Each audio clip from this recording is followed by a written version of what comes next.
Our next presenter is David Biltchik. David is going to discuss the European objectives for geographical indications. He is the chairman of Consultants International Group, which is located here in Washington. David?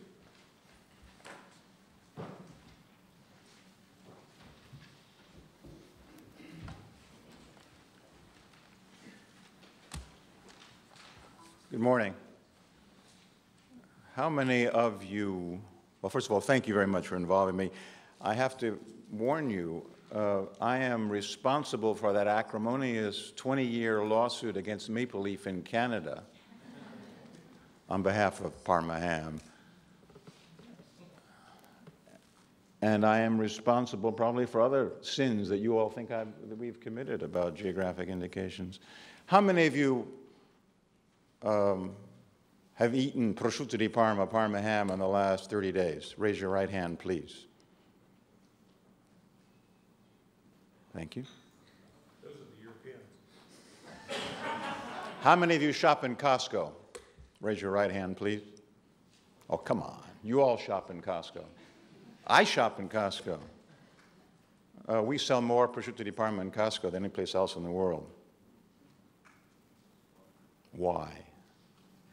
Because of its geographic indication, its place of origin, its great big black triangle up on the left-hand side of the package which says Prosciutto di Parma. It has a crown so that you and I can go in there and say, yes, that's what we want.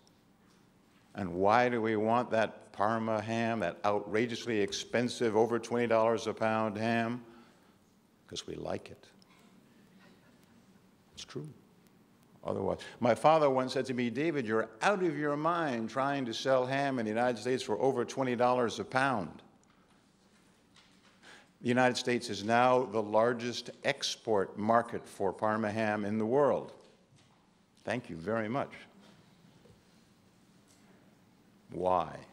Because it's good, because you like it, because Americans have become much more sophisticated in their reaching out to new foods, new tastes from all over the world, and because we've been successful in protecting the name Parma, Prosciutto di Parma, Parma ham here. Geographic indication is a term that the lawyers invented. I'm not a lawyer.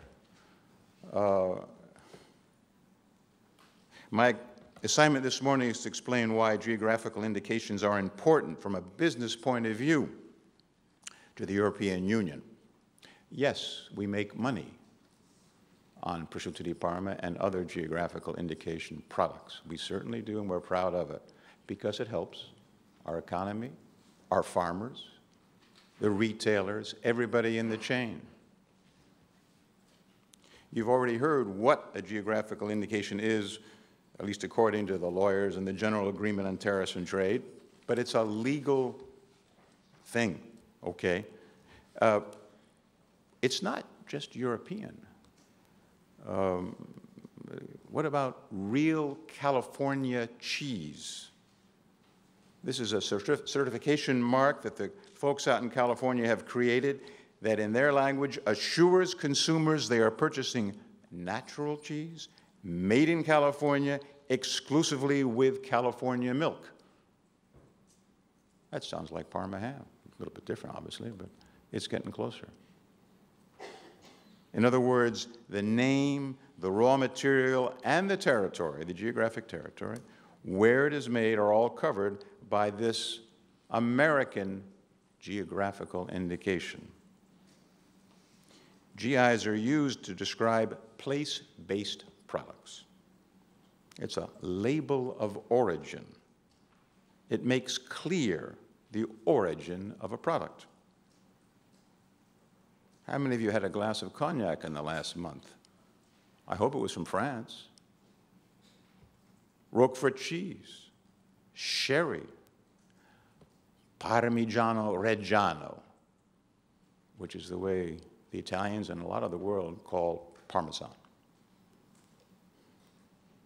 One of the problems my poor friends at Parmigiano Reggiano have is that Americans find it difficult to say Parmigiano Reggiano. I lived in Italy, so I can, it's easier for me. But, okay, so we need to help find ways of helping the consumer understand what it is that they're buying.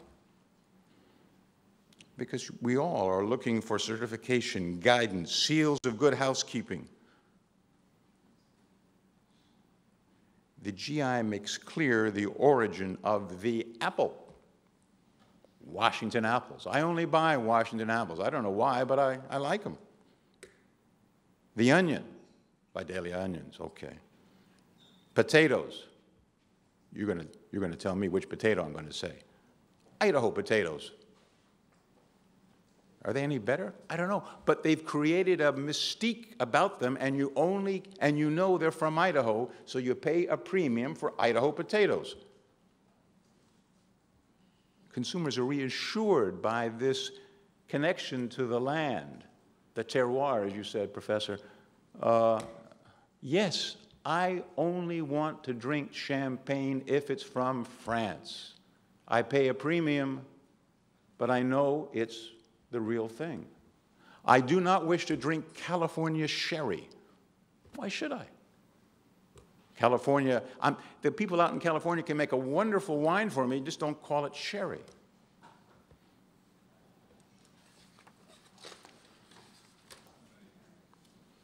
American GIs are usually regionally specific, often with a long history and set of traditions based on local ecology and producer know-how, just like us, a reputation with consumers, and high standards for quality. Wisconsin cheese.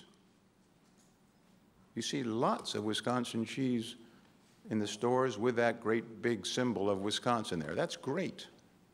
California pistachios, California dried prunes are all American origin products whose geographical indications are being used more and more by their producers. Why?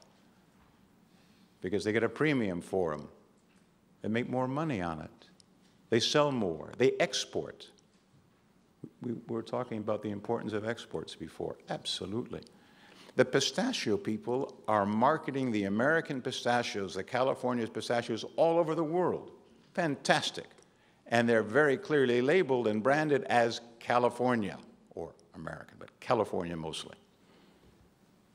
Unfortunately, there's no federal or state government leadership for developing or promoting GIs in the United States. The Europeans have learned that such leadership is a crucial element in the successful implementation of GI systems. This is especially true in defining each product's GI specifications, how it's made, what's in it, and enforcing the attached intellectual property rights. I'm not an attorney.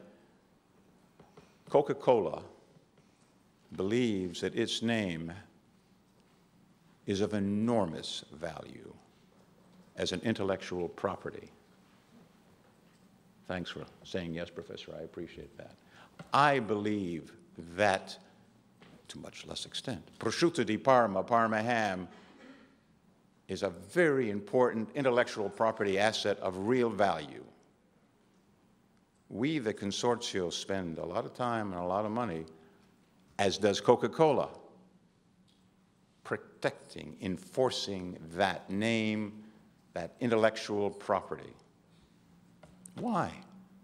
So that when I go into the bar and I ask for a Coke, I get a Coke and not Pepsi. I don't like Pepsi, I like Coke. If I go into the store and I ask for Parma and the person behind the counter says, I hear something just as good, I say, no, sir, I want, please, Parma. We'd like to have, the European Union would like to have fair treatment for GIs, yours and ours, to be a part of this negotiation that's going on now, because we think that GIs have proven to be an important economic engine for the defense and promotion of rural areas, traditions, and producers. A GI product with positive regional economic impact is something that cannot be moved away to another country, unlike other placeless products. The Napa Valley is a great example of successful use of the geographic indication. Its tourism is fantastic. Farm visits and stays, local festivals. I mean, coming in part, not only because it's beautiful, but because they have marketed the Napa Valley, the wine, the area, for what it is. And hundreds of thousands, if not millions of people go there every year. It's good for the local economy, good for the producers of the grapes. Idaho potatoes generate about $5 billion in economic activity within the state of Idaho. That's not bad. And create about 35,000 jobs. Prosciutto di Parma is exported to over 75 countries around the world. That is a little bit shocking to me when I say it, and I know that I've worked on this, as you know. 75, in other words, from that little town in Italy, all over the world, they ship, often by air, this ham, and people in Australia, in Japan, in New Zealand, in Norway, in South Africa, they buy it. It's a considerable quantity. And they pay a lot of money for it. Why? Because it comes from Parma.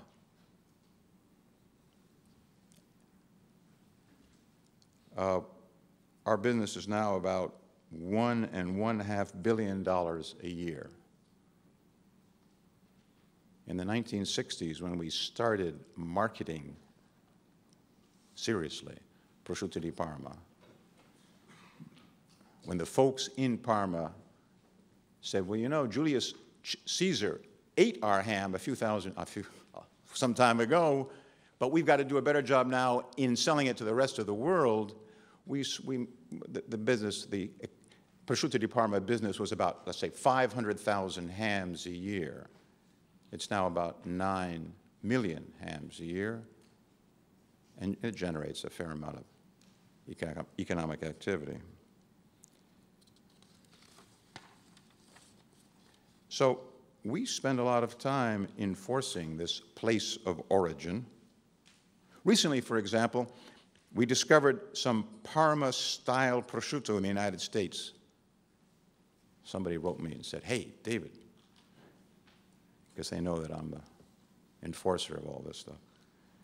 And this was Parma-style prosciutto made by a U.S. meat company. It shall be nameless, in North America. About 5 months later, I'm pleased to report that this U.S. meat company has agreed to, quote, cease using Parma, Parma-style, or any variation thereof, this is my lawyer's language, on packaging for its branded prosciutto or any other prosciutto not produced in accordance with official Prosciutto di Parma standards set forth by the Consorzio del Prosciutto di Parma. In other words, if it isn't made in the place of origin as defined in published certified standards, it cannot be called Parma. And for that reason, the folks in Australia or Japan or wherever, when they see that logo, they see that brand, Parma, they see that certification, they say, okay, that's the real stuff. I won't get into wine. I get lost in wine. I like wine. But as the professor said, there's some controversy on the wine.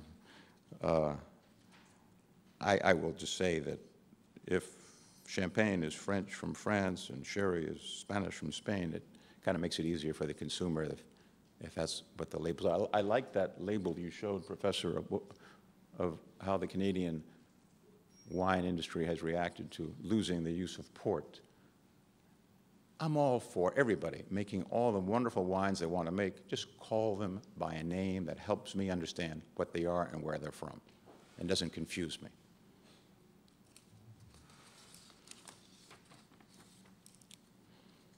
The combined agricultural trade between the EU and the U.S., as we've heard before, is around $26.5 billion. That's a lot of money. The U.S. Business Coalition for Transatlantic Trade said a few days ago, this trade has the potential to be much larger. The health and long-term sustainability of U.S. agriculture is increasingly dependent on access to foreign markets. And I think both of us, both the U.S. and the EU, should embrace geographical indications and use them wisely to help our farmers. Thank you.